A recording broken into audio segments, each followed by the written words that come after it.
Welcome back to Dat Build. If you haven't seen my previous videos, please do go back and watch them.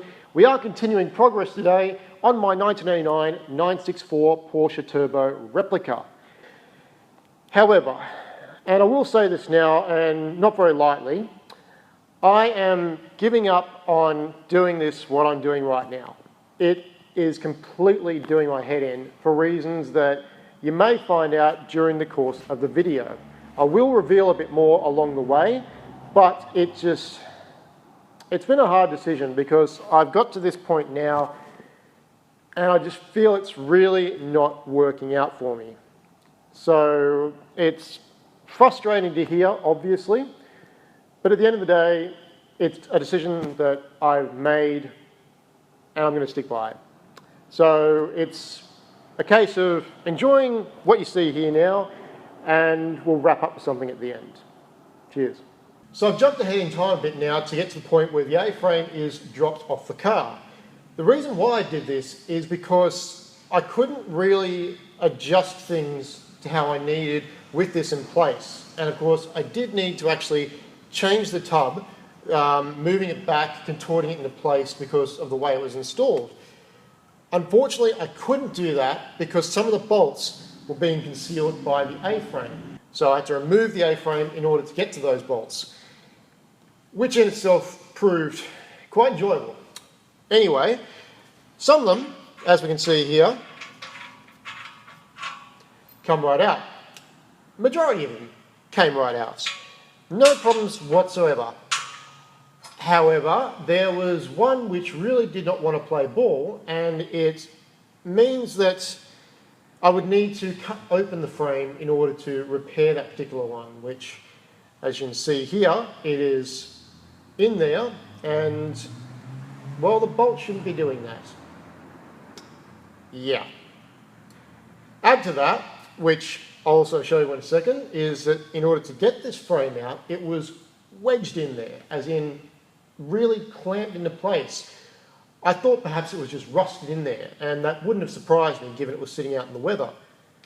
It wasn't actually that, and as we can see now, this is pulling the actual arms, the upright arms, into place, and yeah. Once I did that, then I could actually drop this with an almighty crash to the ground, simply pry barring it out, and of course no cushion underneath. Anyway.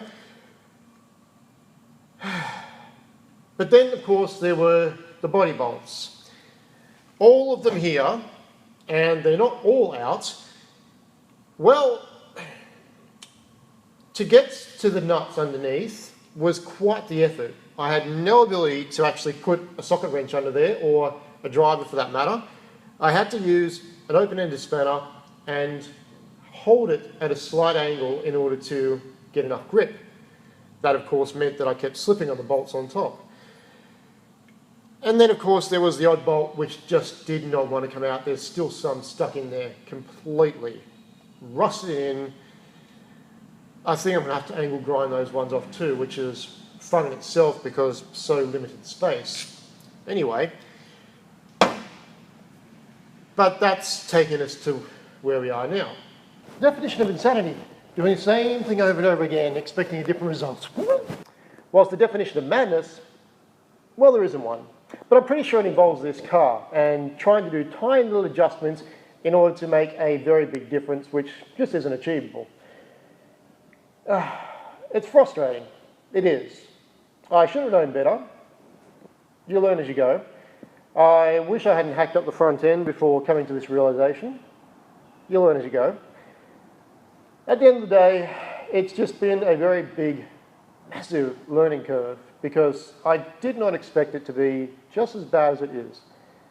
It's annoying, it's frustrating, it's a letdown, but it is what it is, as the saying goes. So, what now? Well, I guess I'll have to start from scratch. No, I'm not going to get rid of this project just yet. Why would I do that? That'd be stupid. Oh, look at that.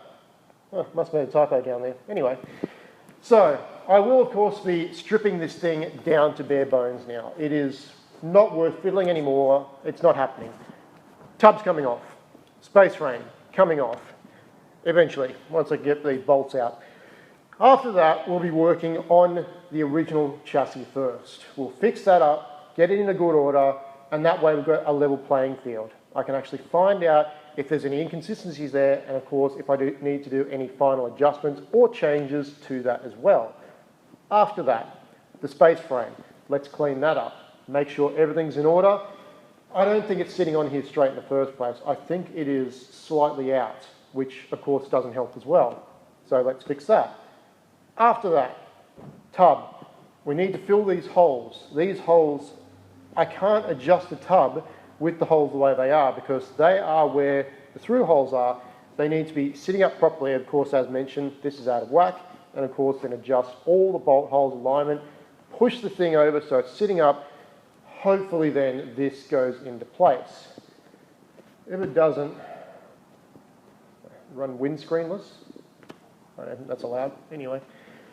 So, sorry for the clickbait.